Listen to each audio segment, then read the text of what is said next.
I don't consider these things. It talks about how religion doesn't matter. जब इतनी बड़ी चीजें होती हैं, these things don't matter. Oh, Hindus should marry Muslims. Oh, Muslims should marry Hindus.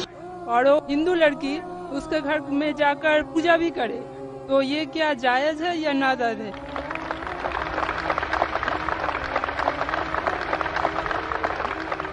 का अच्छा सवाल है कि अगर एक मुसलमान लड़का हिंदू लड़की से शादी करता है तो क्या वो मुसलमान लड़का हिंदू के घर में जाके नमाज पढ़ सकता है, और क्या वो लड़की मुसलमान के घर में पूजा कर सकती है? नहीं। सबसे पहले कुछ शराइत है हर चीज के। आप अगर गाड़ी रखेंगे और गाड़ी का एक पहिया रखेंगे, साइकिल का एक पहिया रखेंगे, ट्रैक्टर का, तो गाड़ी चलेगी क्या? नहीं चलेगी। या चारों साइकिल कर दो या चारों ट्रैक्टर कर दो। इसीलिए कुरान की आयत है सूरह बकरा की सूरा नंबर 2 आयत नंबर 221 में अल्लाह ताला फरमाते हैं कि आप मुशरिका से शादी नहीं कर सकते जब तक वो ईमान न लाए। मतलब जो गैर मुस्लिम है और शिर्क कर रही है उससे आप शादी नहीं कर सकते जब तक वो ईमान ना लाए।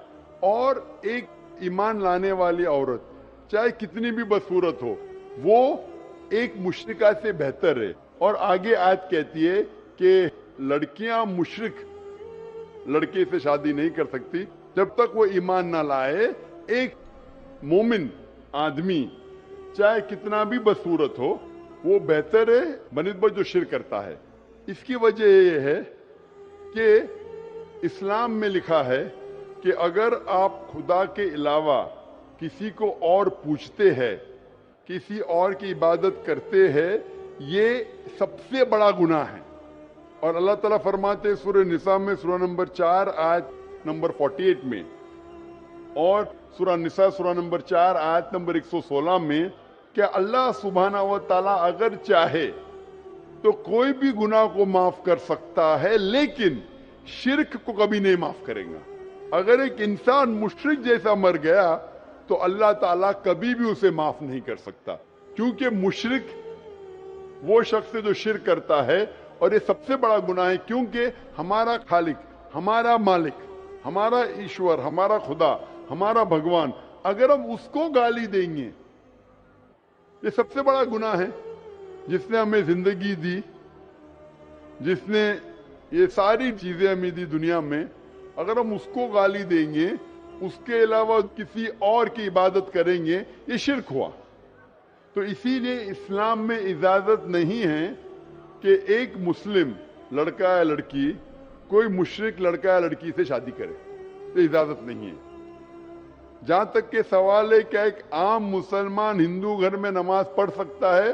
अगर उसके सामने कोई मूर्ति नहीं है तो वो नमाज कहां भी पढ़ सकता है, अगर जगह साफ है। हमारे रसूल मोहम्मद सल्लल्लाहु अलैहि वसल्लम फरमाते कि सारी दुनिया, सारी धरती मोमिन के लिए मस्जिद है। यानी सारी दुनिया आप कहां भी नमाज पढ़ सकते, देखना चाहिए कि साफ है, आप नमाज पढ़ सकते।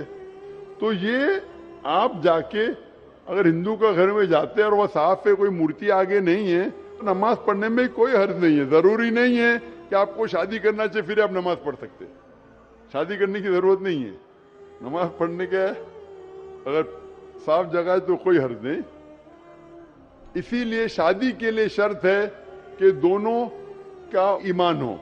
और अगर आप हिंदू मजहब पढ़ेंगे तो हिंदू मजहबी किताब में भी यही लिखा है जो मैंने पहले पेश किया। पहला जो सवाल था भाई साहब का, और मैंने कहा कि हिंदू मजहब में भी यही लिखा है, ना तस्य प्रतिमास्ति, उस ईश्वर, उस भगवान, उस खुदा का कोई अक्स नहीं, कोई मूर्ति नहीं, कोई फोटोग्राफ नहीं, कोई पेंटिंग नहीं, कोई पोर्ट्रेट नहीं, कोई आइडल नहीं, कोई स्टैच्यू नहीं। अगर ये मान ले कि कम से कम जो यकसा है हिंदू और इस्लाम के मजहबी किताब में, कम से कम उसके ऊपर अमल करे तो अक्सर हमारे मुश्किलात दूर हो जाएंगी। जो यकसा नहीं है उसको कल डिस्कस कर सकते हैं।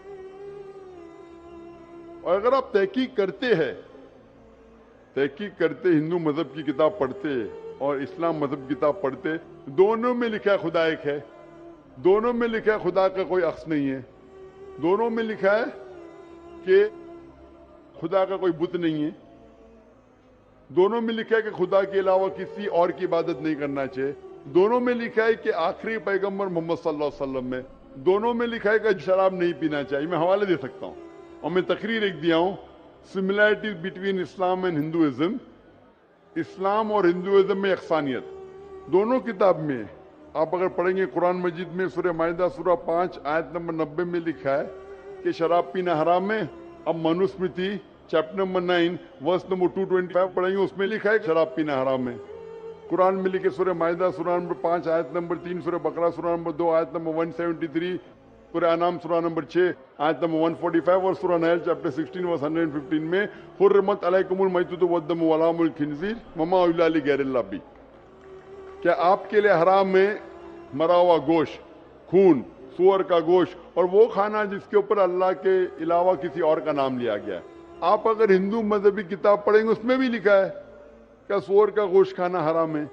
اگر آپ تحقیق کریں گے کافی یکسانیت ہے۔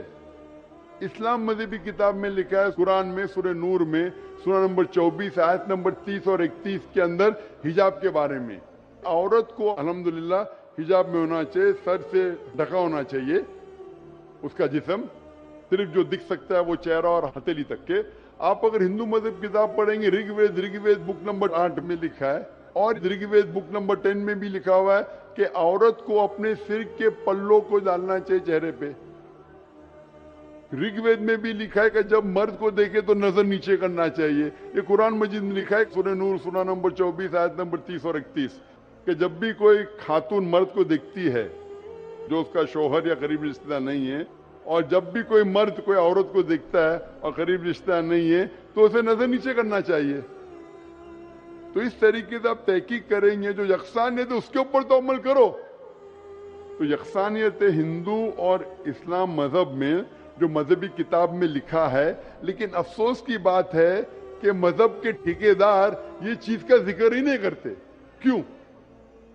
اسی لیے میں حوالے دیتا ہوں، میں کوئی عالم نہیں ہوں، میں کوئی پنڈت نہیں ہوں، میں اپنے آپ کو طالب علم کہتا ہوں، لیکن میں ہمیشہ حوالہ دیتا ہوں، تو کسی کو بھی شک ہے، کسی کو بھی شبہ ہے تو گھر پہ جا کے چیک کر سکتا ہے، یا انٹرنیٹ پہ جائیے، آپ ٹائپ کرو، وید بھی انٹرنیٹ کے اوپر ہے، قرآن بھی انٹرنیٹ کے اوپر ہے، ٹائپ کرو، ریفرنس ٹائپ کرو، آپ کو حوالہ مل جائے گا۔ تو اسی لیے گاڑی چلنے کے لیے دونوں کا جو رولز اینڈ ریگولیشن ہے وہی ہونا چاہیے، اسی لیے دونوں لوگ مومن ہونا ضروری ہے۔ ہوپ